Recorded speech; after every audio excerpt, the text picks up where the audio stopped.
Books are super important to be able to develop your mindset as a fighter and cultivate a winning mentality. So here's my top 5.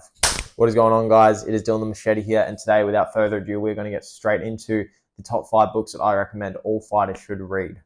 So the first book that we're going to be going over is Relentless by Tim Grover.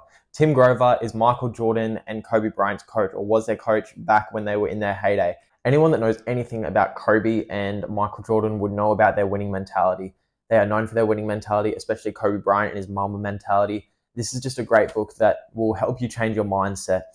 This book helped me change my mindset from just wanting to win to craving the end result so badly and being willing to do any amount of work and being able to do whatever it took to be able to change my mindset and to be able to put in that work to be able to get those wins. In this book, he kind of prescribes like 13 things that kind of make someone relentless, and if you follow these things, then you're definitely going to change the way that you think and change the way that you do things, and it's going to help you immensely as a fighter.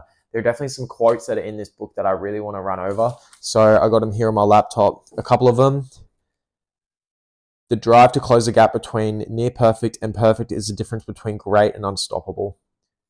Pretty fucking good if you ask me, because it's always these little decisions that we make in our day-to-day lives, in our training, like, am I going to do one more round of sparring? Am I going to do this last roll that the coach has asked me to do? Like, all these little things. Am I going to stay back and do some extra drilling? Am I going to get to bed early on time, or am I going to go to the weed shop and fucking play PlayStation? There are all these little things that kind of build up, and they're the difference between great and unstoppable. Another one. I'm not telling you to love it. I'm telling you to crave the end result so intensely that work becomes irrelevant. This is definitely a big quote that stuck with me as I was becoming a professional fighter, and it definitely changed the way that I thought.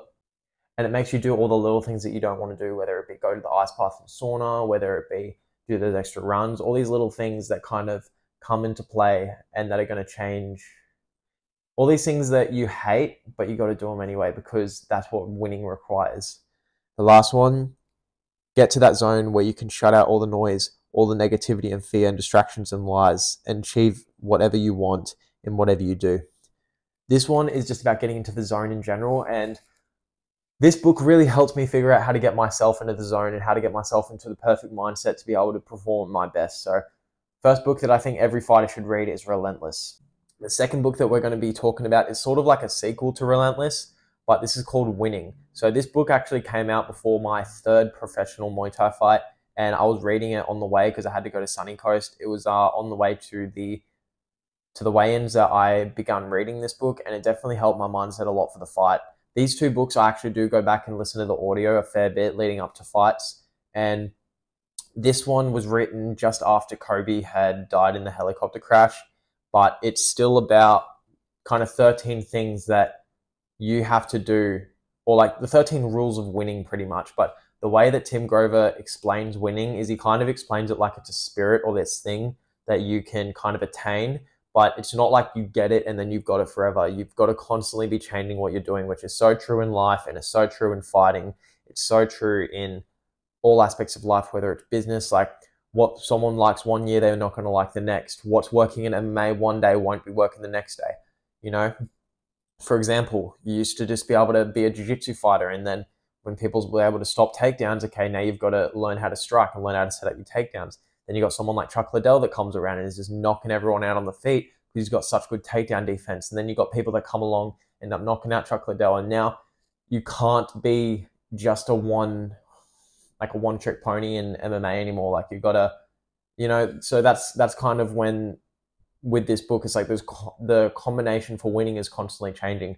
And there are also some quotes from this book that I want to point out as well. So it's not about the ingredients, it's about the formula for combining those ingredients. Winning is a test with no correct answers, which is very true because shit changes all the time.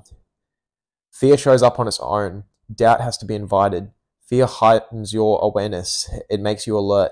Doubt is opposite. It slows you down and paralyzes your thinking.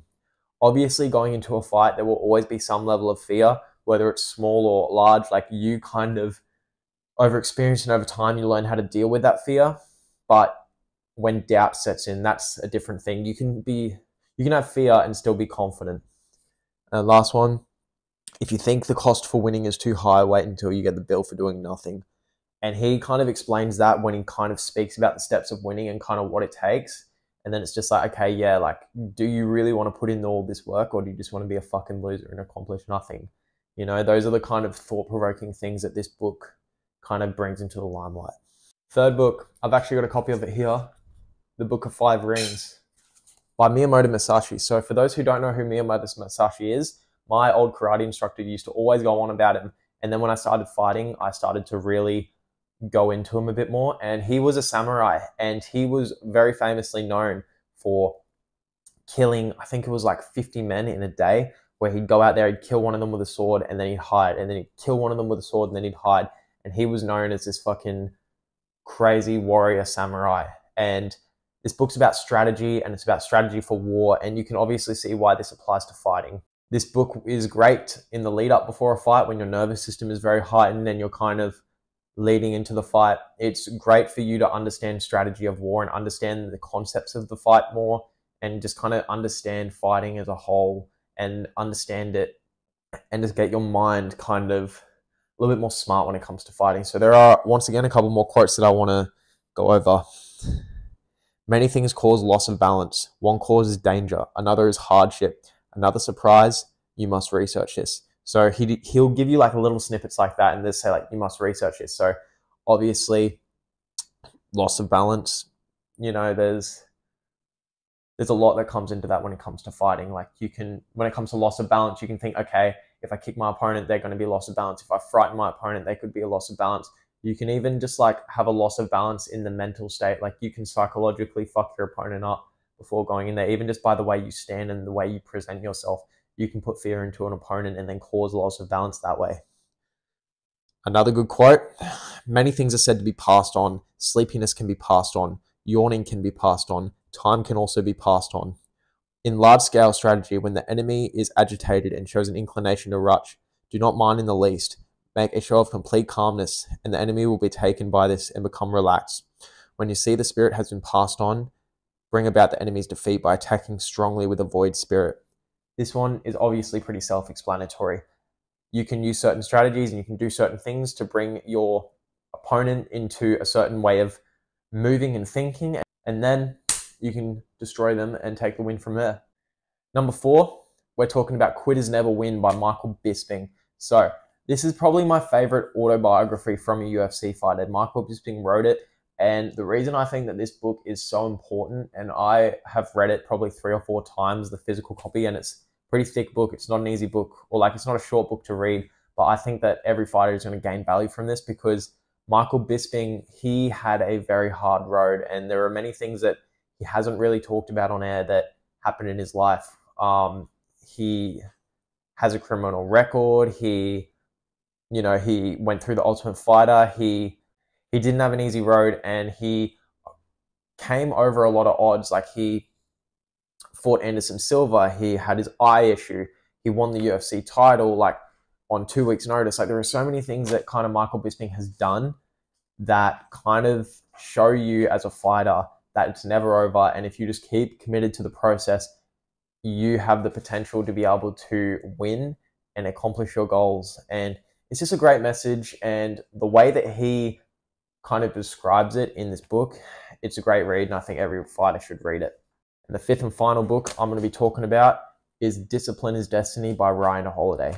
So discipline is the number one thing that I believe is needed to accomplish your goals, especially as a fighter. And the book really breaks down like all the things that you really need to be disciplined in life if you really want to accomplish what you want to accomplish.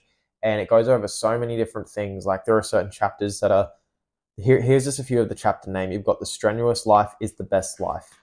Just show up. Sweat the small stuff. Manage the load. Sleep is an art of character. Those alone, just those 5 chapters, would be invaluable for a fighter to read, especially if you're just coming up and you're kind of trying to learn about it, like how to take care of your body and how to manage stress. This book is great when it comes to just everything. And that's just 5, there's like 20 or 30 of those chapters in this book. They're short chapters, but they're straight to the point, and you're going to get a lot of value out of them if you read this book. But honestly, any of Ryan Holiday's work is kind of good to read as a fighter, but Discipline and Destiny is just the main book that I've kind of really delving into and kind of taken a lot from. He's also got books such as Courage is Calling and The Daily Stoic, which I read every morning. There's a lot of books from Ryan Holiday that will benefit you as a fighter, but Discipline is Destiny, definitely on the top of my list. So guys, if you have any book recommendations, chuck them below. I'm willing to read them. I want to read them. I want to make sure that I'm constantly evolving. If you guys want any other types of videos, let me know down below as well. Make sure you like, comment, subscribe. Go watch some other videos. Check down there for my social media links, and I'll see you guys in the next video.